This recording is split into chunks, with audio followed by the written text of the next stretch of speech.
Good morning, dear students. Now we are going to discuss the next part of environmental audit for the hazardous waste. So, in this uh, lecture, we are going to start from the next process of environmental audit, that is auditing rules regarding processing and disposal techniques. So, the first thing, as we know that the first thing is landfill is a process with the highest potential risk. Most waste landfills depends on the natural and artificial barriers, that is liners. If you remember, in first unit we discussed in detail about the outer lining and inner lining of the landfill, that is the modern type of landfill, and which can prevent the leachate go towards ground, as well as the fumes, the noxious gases can interact with environments to protect atmosphere and groundwater table. So, we always use lining of some materials like concrete, plastics, etc. So, that is also a rule in environmental audit. If you are providing disposal like a landfill, then you have to ensure that the lining, outer lining and inner lining should be organized in the landfilling to avoid percolation of the waste. So, now the other process is general, like the next process is incineration. As we know that incineration is the burning of waste in the presence of air.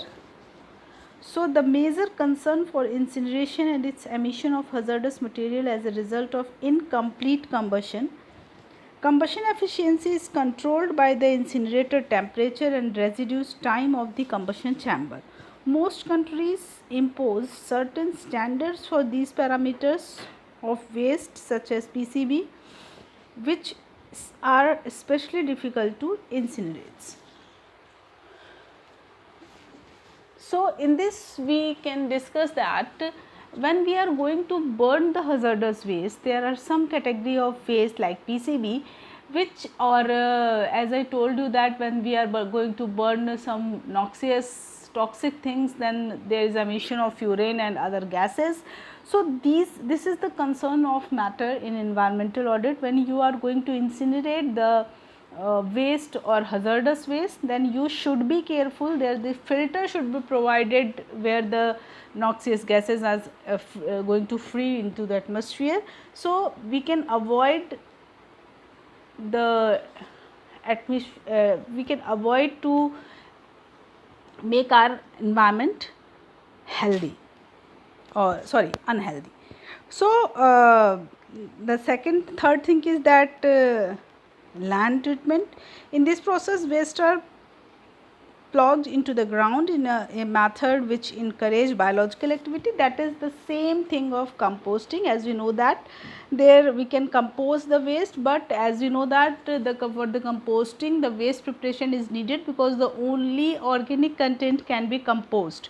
So, in this category we can compost by the biological activity of the bacteria and other microorganisms, but in this case also monitoring program may includes air and water sampling and studies of treatment efficiency. इसकी treatment efficiency को देखने के लिए उसके आसपास के soil और water की monitoring भी ज़रूरी है, क्योंकि it's a very biological method कि soil के साथ जब आप इन waste को buried करेंगे तो जो माइक्रोऑर्गेनिजम्स हैं इन वेस्ट को एज ए अपना फूड बनाएंगे एंड आफ्टर दैट वो वेस्ट कॉम्प्लेक्स ऑर्गेनिक से simple organic and then inorganic में चेंज हो जाएगा. Now the third thing is that surface incompoundments like landfill and surface incompoundments need to be lined so that the leachate does not enter the groundwater system and migrate off site, and the bunds surrounding the impoundment are also critical. If the impoundment is overfilled, the bund can fill, allowing a sudden discharge of aqueous waste, and the freeboard should be kept. It is just like that your landfilling, but when amount is limited, then we use surface impoundments, like when we are going to make some catchment zone, covered zone for the decomposition of the waste. So now we are coming toward the residues which is emitted during the generation of or production of any material. So in residues in general, what is the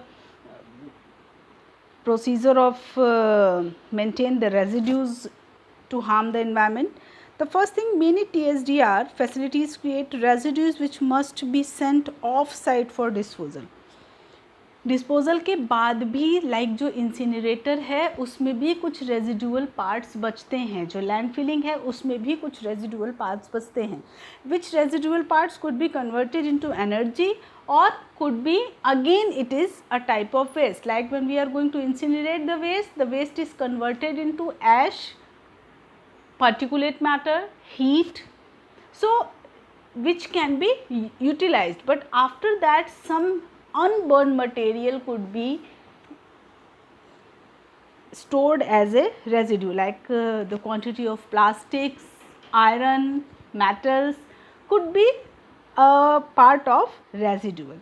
So many of the facilities must treat, recycle and disposal of aqueous waste from storm water runoff and empty drums from incoming waste streams. Every TSDR facility should have a plan to dispose of this residue safely. Basically क्या मतलब है, इस TSDR जो rule है उसके अंदर हमको ये देखना है कि जो भी रेजिडुअल पार्ट है वो दोबारा रिसाइकल या डिस्पोज कर दिए, क्योंकि ये भी एक कंटेमिनेशन का पार्ट हो सकता है. इसको दोबारा हम कैसे यूज़ कर सकते हैं, एम्प्टी ड्रम में रख सकते हैं, एक्वस एफ्लुएंट को यूज़ किया जा सकता है, स्लज या सॉलिड्स के फॉर्म में उसको कन्वर्ट किया जा सकता है.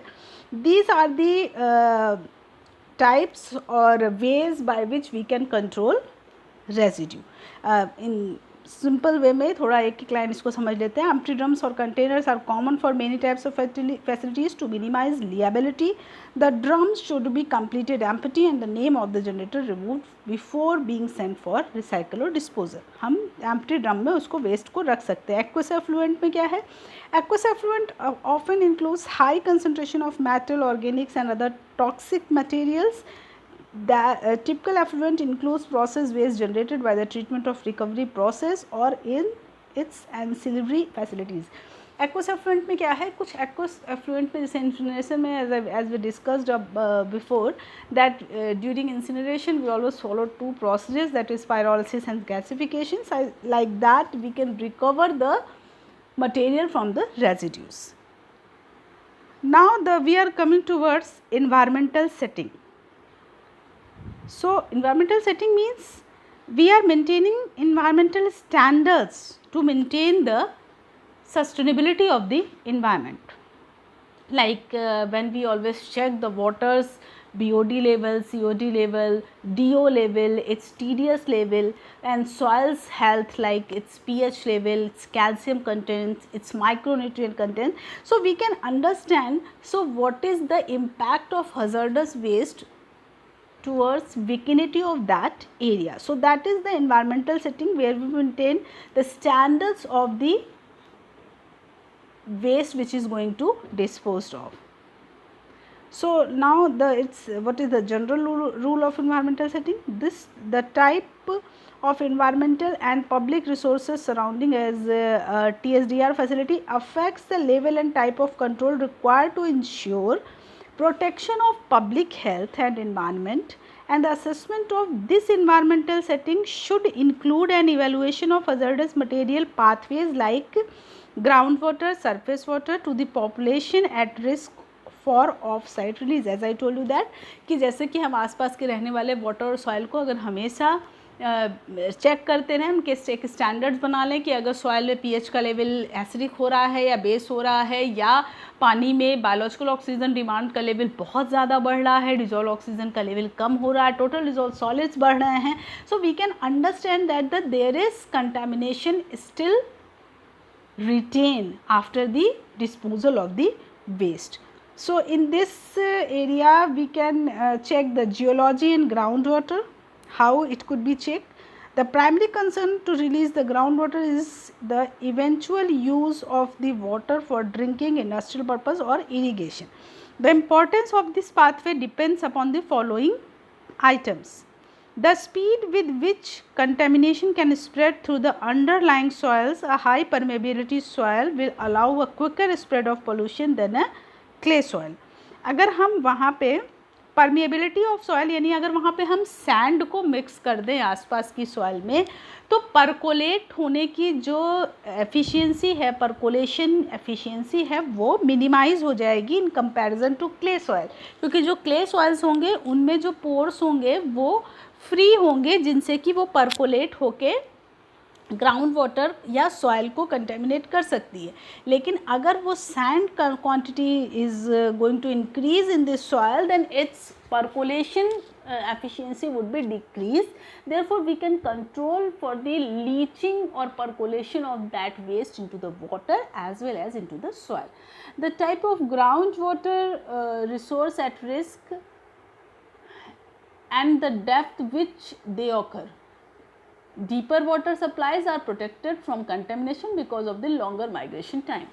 क्या इसमें बोला गया कि अगर आप ऐसी जगह पे इन प्रोसेस को करते हैं, लैंडफिल या अदर डिस्पोजल प्रोसेस को, जहाँ पे कि ग्राउंड वाटर टेबल बहुत नीचे है, तो जो परकोलेशन का माइग्रेशन टाइम है वो ज़्यादा होने की वजह से केमिकल आसपास के एनवायरनमेंट में इंटरैक्ट करके ख़त्म हो जाएंगे, जो कि हमारे ग्राउंड वाटर को कंटेमिनेट नहीं करेगा. So that is also a way by which we can control the contamination of the groundwater by this process. The current and the potential use for these resources, although the highest risk is to drinking water, irrigation of crops and stock watering is also a potential high concern. If anyhow the drinking water is going to be contaminated, which is not filtered again, and at that this risk also sustained in the groundwater, because we always think like that the groundwater is the most purest form of the water, so we never use filter procedure before drinking. So these are the possibilities which we have to avoid during the disposal of the hazardous waste, which could be harm same as if hazardous waste disposed of without any treatment. The next thing is that surface water. The primary concern for exposure from a release to surface water is direct contact, and this includes contact with the water through drinking or agriculture stock watering process. अगर surface water contaminate होता है तो ये तो direct contact में आ सकता है, जो poor living peoples हैं, animals हैं, या ये biological magnification में भी रोल शो करता है. It means that it's toxic. If any toxic persist in soil, then its concentration level would be increased from one trophic level to another trophic level, and finally it would be reached to the human and other living creatures. So surface water protection is also needed. In case of air, the primary concern of air releases into the long term, chronic and short term or acute effects on people, on industries located near to the site. Highly volatile materials such as solvent of potential gases releases, from example from cyanide waste, are of a special concern. If the waste which is going to disposed of is anyhow released into the atmosphere, it could harm not only human but all the living creatures, because when we are going to inhale the air for the breathing process, then this cyanide type contaminants could be entered in our body, which is so much harmful, as we know that, because it have poisonous characteristics. So what is the role of training? By the training spill prevention techniques, we can teach the people who is involved in this process, like how to spill could be prevented, ability to use appropriate protective equipment. We have to train that people that the equipment which is going to be used in this process should be appropriately used. It means that the people should know how to use it. Spill response and cleanup. If any way spill has done, then spill has releases, then its response to clean up, like it could not contaminate more to the environment. response to emergencies such as explosion and fires. The people should be trained if any how the fire caught into that area or any explosion has done, to how to control to avoid the maximum risk of that event. So what is the role of inspection? The goal is to determine this TSDR facility has an effective inspection program which can be detect problem before they lead to safety hazards to release. Key areas which should be covered during an effective inspection are the following: the correct placement and operation of safety or emergency equipment, place and operation of security control devices, assurance that process equipment is functionally properly, the container storage area is well organized, no leaks are apparent for tanks and pipes, and the handling and transfer area should be cleaned and well organized. So these are the inspections areas where the inspector should be very careful that these areas should be covered in the environmental audit. So dear student, because this topic is too large, so we needed again one lecture to complete this topic, and this topic is so much important. If I'm 80% sure that it would be going to come into your sessional as well as semester examination. So till then, goodbye and take care.